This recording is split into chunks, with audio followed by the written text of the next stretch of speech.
Bonsoir, c'est Headline News.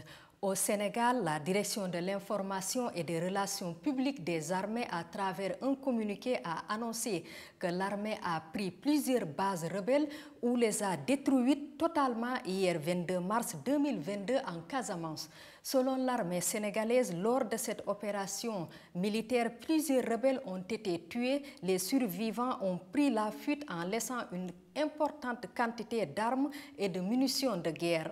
Ce communiqué indique que cette opération de sécurisation dans le sud du pays va continuer avec la même détermination.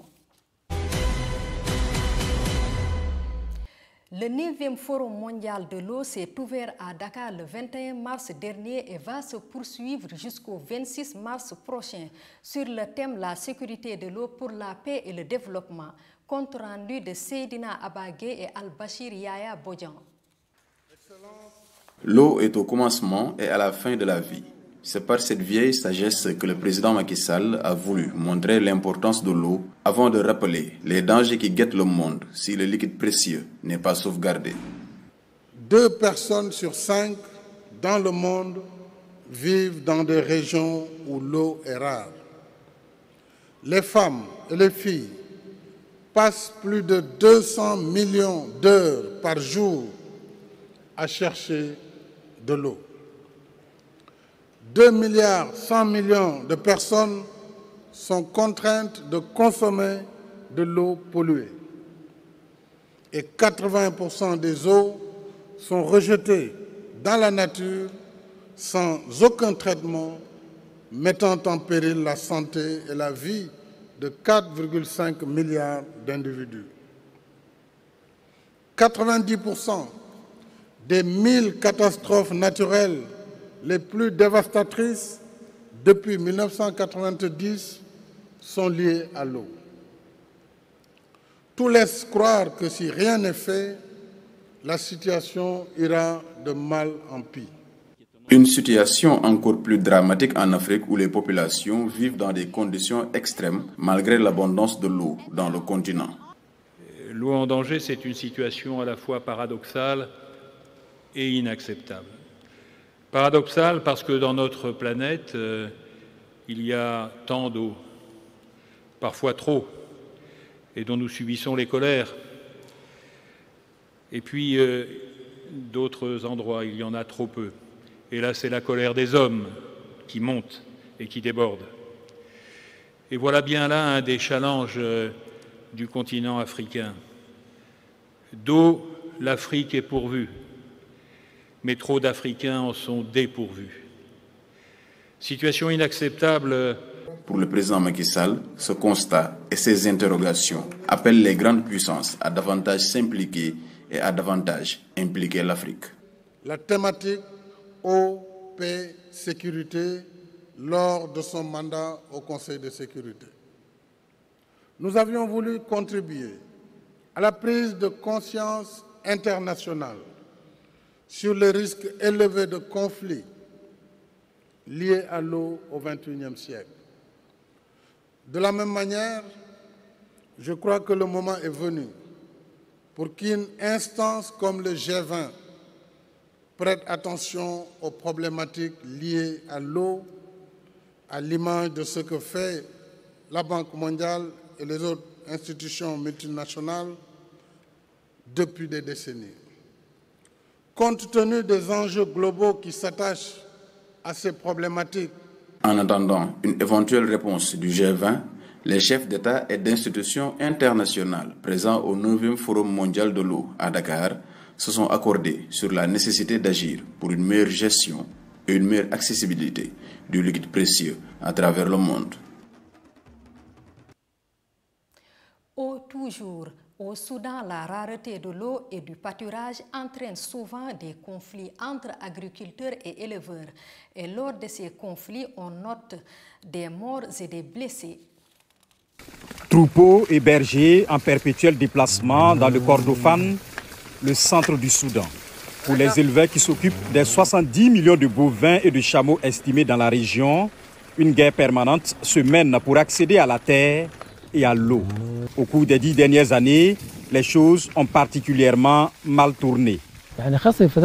Ces derniers temps, nous avons rencontré des conflits qui ont conduit de nombreuses personnes à s'affronter et il y a eu plusieurs morts. De plus en plus de sécheresse et de précipitations irrégulières compliquent l'accès des éleveurs et de leurs animaux au pâturage et à l'eau. À mesure que les zones de pâturage s'appauvrissent, les luttes pour des ressources rares se multiplient entre agriculteurs et éleveurs nomades. La raison principale, la plus courante des conflits entre agriculteurs et éleveurs est l'intrusion, un dépassement des terres et des ressources, que ce soit des éleveurs qui le font aux agriculteurs ou l'inverse. Un projet financé par le Fonds international de développement agricole et le gouvernement du Soudan tente de résoudre le problème en utilisant des centres de résolution des conflits. Si des conflits éclatent, les éleveurs et les agriculteurs sont encouragés à se rendre dans ces centres. Le centre a joué un rôle clé dans l'apaisement de ces conflits. Tout cela a été accompli grâce aux ateliers, aux forums et aux cours de formation. Ce centre du Kordofan Nord a aidé à résoudre avec succès plus de 35 conflits majeurs au cours des 5 dernières années. Le projet a aussi construit près de 200 fosses de conservation d'eau pour aider à atténuer la peine des éleveurs qui utilisent les mêmes points d'eau souterraines, source des conflits. Avant, nous rencontrions beaucoup de difficultés. Avant que ce point d'eau ne soit établi, nous avions l'habitude de boire dans une fosse à eau très éloignée. Et parfois, il n'y a pas d'eau de toute façon. Mais maintenant, ce point d'eau a résolu ce problème et nous avons beaucoup d'eau pour nous et notre bétail. Ces mesures ont aidé plus de 70 000 familles de la région. Les éleveurs doivent peut-être encore lutter contre le changement climatique, mais au moins, ils n'ont plus à se battre pour l'eau. Un communiqué publié hier 22 mars indique que le président de la conférence des chefs d'État et de gouvernement de la CEDEAO, Communauté économique des États de l'Afrique de l'Ouest, organise un sommet extraordinaire sur la situation politique au Mali vendredi prochain à Accra, au Ghana, à partir de 14 h. Le communiqué mentionne que son Excellence le colonel Assimi Goïta, président de la transition et chef de l'État du Mali, est invité à prendre part aux travaux du 10 sommet. En Guinée, le colonel Mamadi Doumbouya a ouvert officiellement des assises nationales hier mardi 22 mars. Ces assises vont durer jusqu'au 29 avril prochain, mais l'absence de près de 60 partis politiques a été notée au démarrage des travaux. Ces partis politiques déplorent le manque d'informations autour de ces assises. Au Burkina, 13 soldats ont été tués et 8 autres blessés lors d'une embuscade de djihadistes présumés dimanche dans l'est du pays. L'attaque est confirmée ce lundi dans un communiqué par l'armée burkinabé. 13 gendarmes ont été tués et 8 autres blessés dans une embuscade à Natiabouani, localité située dans l'est du pays. L'armée rapporte qu'il s'agissait d'une unité militaire engagée dans une opération de sécurisation dans la région de l'Est lorsqu'elle a été accrochée. L'unité, dans sa riposte, a réussi à se dégager de l'embuscade en neutralisant plusieurs des assaillants. C'est encore une autre attaque qui s'ajoute à la longue liste des attentats au Burkina.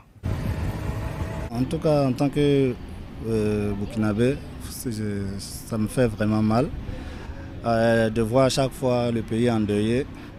Bon, ce que nous demandons, c'est aux nouvelles autorités, c'est de tout faire, de mettre tout en œuvre pour établir la sécurité au pays. Bon, chacun doit prendre ses responsabilités. Les médias qui sont venus au pouvoir, bon, même si bon, je ne suis pas sûr que ça puisse être une solution, bon, eux doivent regarder au niveau de l'enchaînement. À chaque fois qu'il y a un embuscade ou bien il y a un piège qu'on a mis, c'est que bon, les terroristes savaient en avance que non, les militaires allaient passer par là. Il y a une semaine, des ressortissants de l'Est vivant à Ouagadougou avaient attiré l'attention des autorités sur la situation sécuritaire dans la région. Et nous avons interpellé l'autorité par rapport à la dégradation de la situation sécuritaire dans cette zone. Il faut le dire, dans cette zone, les voies d'accès à la province de Kompienga sont inaccessibles du fait des terroristes qui sont là à travers leur présence, à travers les mines qu'ils ont pris le soin d'enterrer sous le sol. Il y a tout juste une semaine, soit le 13 mars dernier, 13 gendarmes ont été tués dans une embuscade près de Taparco, c'est dans le nord du pays. Les attaques se sont intensifiées ces derniers temps dans cette partie nord. Le gouvernement de transition lui rassure que de vastes opérations de sécurisation sont en cours. Lamine Traoré pour VOA Afrique, Ouagadougou. Headline News, c'est fini. Merci de nous avoir suivis. Restez sur BNews International. L'info y est continue. Bonsoir.